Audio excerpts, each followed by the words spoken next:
Usa ka kasing-kasing alang diha sa bulungaton sa Ginoo. This second quarter nga tuig igsuon, dinhi ta moadto sa dapit tumiagi niadto ta sa dapit sa India, Mekos. Pero igsuon sa Uzbekistan, not familiar dili nga lugar nga giisunan. So now, lights, camera, action. Sa dito sa dapit sa Uzbekistan mga kaigsunan, naiginanlan na batanon, ngayon siya si Art Yu.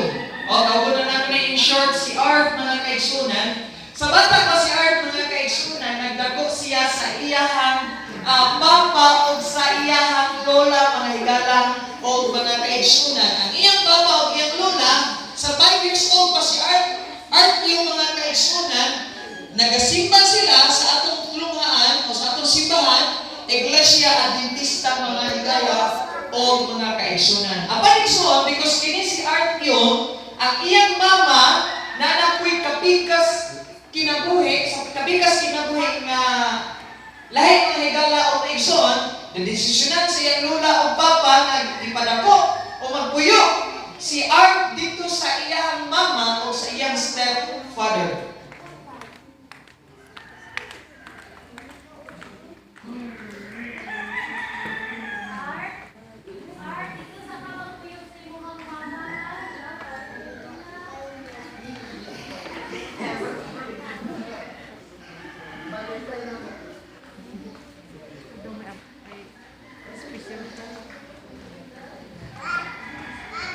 Kung samtang nagdako mga kaigsunan si Art o si Art Yu, tumega ato yung gamay ng iyang pangalan. Kung sa kapanahon igsuon, ingon ang desisyon ng papa ni Art igsuon nga magpabautismo si Art Yu igsuon. Kung sa kapanahon, gidawat ni Art, nag-edad na siya og 17 anyos, kung sa kapastor ang ibautismo ng iyang mga higala o mga kaigsunan.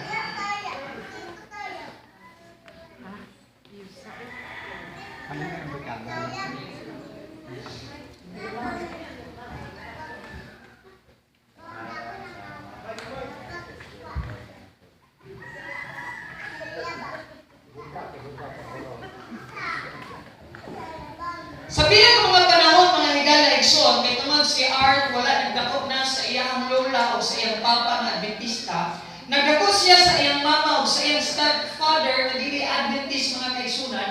Usa ka adlaw, saan lang ipapahulay, misimba o gusto mo simba si Art sa simbahan mga higala o igsoon. Kung ano yung mahitabo?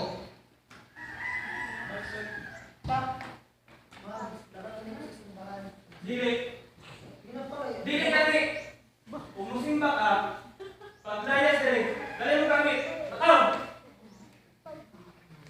Tungod sa iyang stepfather nga dili Adventist mga kaigsunan, si Art mga kaigsunan gipalayas o mipuyo na siya balik dito sa iyang lula o sa iyang papa mga higala o mga kaigsunan.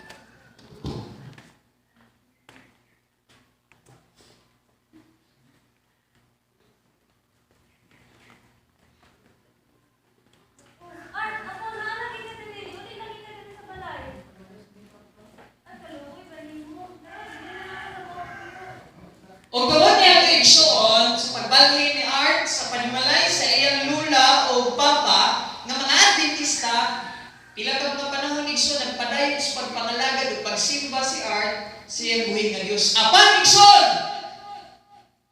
Sa taas na panahon, ang papa ni Art na nabugnaw sa pagpangalagad o even ang iyang lula mga kaigsunan, o ang iyang papa nagsugod na sa paghubog-hubog o pag-inom-inom mga higalag mga kaigsunan.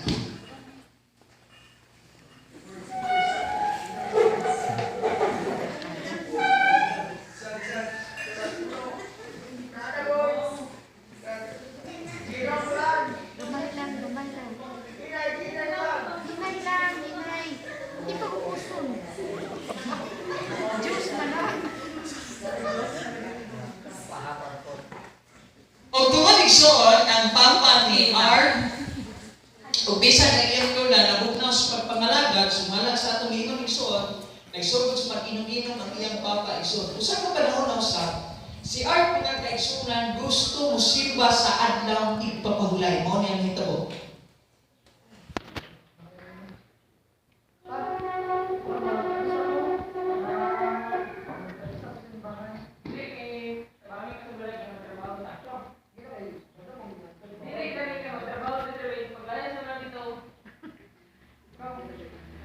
O sa ikaduha nga panahon igsuon, si Art kitungod gipalaya sa iyang stepfather, sa iyang mama, o gipalaya sa iyang papa nga Adventista, nga nagbagstay ng lula. Si Art igsuon way gidaganan og mao ni hitabo na si Art mga kaigsunan nagpuyo na lang siya sa simbahan, sumala sa ato ang istorya igsoon. Dito siya nagpuyo sa simbahan sa pila ka mga panahon igsoon, tulog, ba? Tulog siya mga kaigsunan, diha na siya natulog mga higala o mga kaigsunan. O samtang siya natulog, nahila siya mga kaigsunan, hila.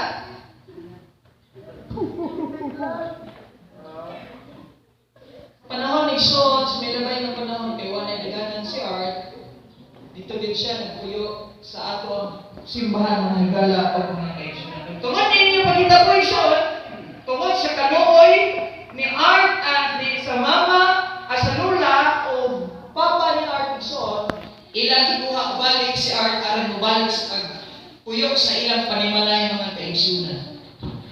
Art, asa na ka, Art? Art, Art, bubuli na lang magbalik kayo muna kay mga simbahan.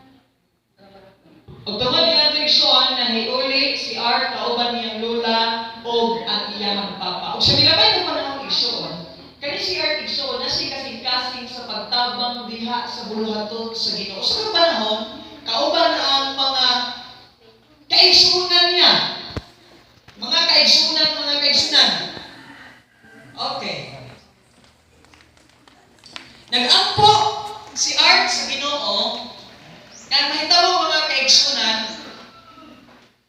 mao ni ang iyang ampo. Ginoo, tagait ko og mga tawo. Tungod sa iyang kasing-kasing sa buluhaton kadasig, nag-ampo siya sa Ginoo, Ginoo, tagait ko mga tawo nga akong masultihan sa imong mga pulong, akong mabuhay. Pila ka milabay ng panahon, natingala siya nga ang ilang simbahan, daghang mga bisita nga mga higala nga may adto sa ilang simbahan.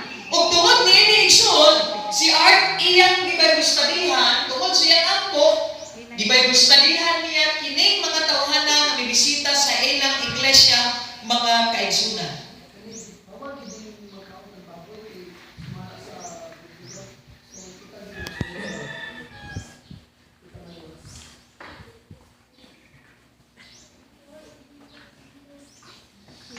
Tungod sa kasing-kasing ni Art nga igsoon alang sa buluhaton sa Ginoo.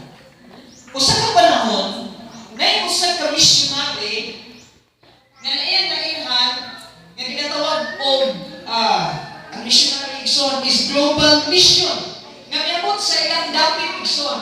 Og tungod kani si Art na kasing-kasing alang diha sa buluhaton sa Ginoo, nag-ampo siya sa Ginoo, bantay igsoon sumala sa story. Ang iyang ampo sa Ginoo mao ni, Ginoo, gusto ko moapil ni anang global mission. Kabalo mo igsoon sumala sa story. Gusto siya magtana sa usa ka missionary unsay buhaton para maka-apil niini nga missionary. Pero bago igsoon mao ni ang nahitabo. Niabot ang usa ka missionary. So mga kaigsunan mo, sa sunod na post, nasabihan na ano, sir, mayroong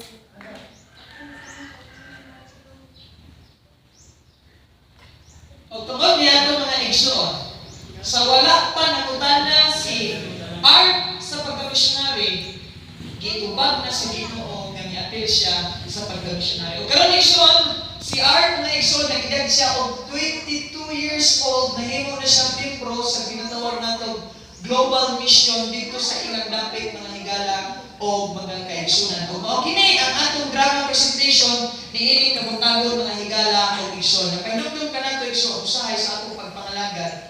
Lagi mga babag sa pagpangalagad sa Ginoo. Una ang iyang stepfather, kaduha ang iyang papa mga higala igsoon.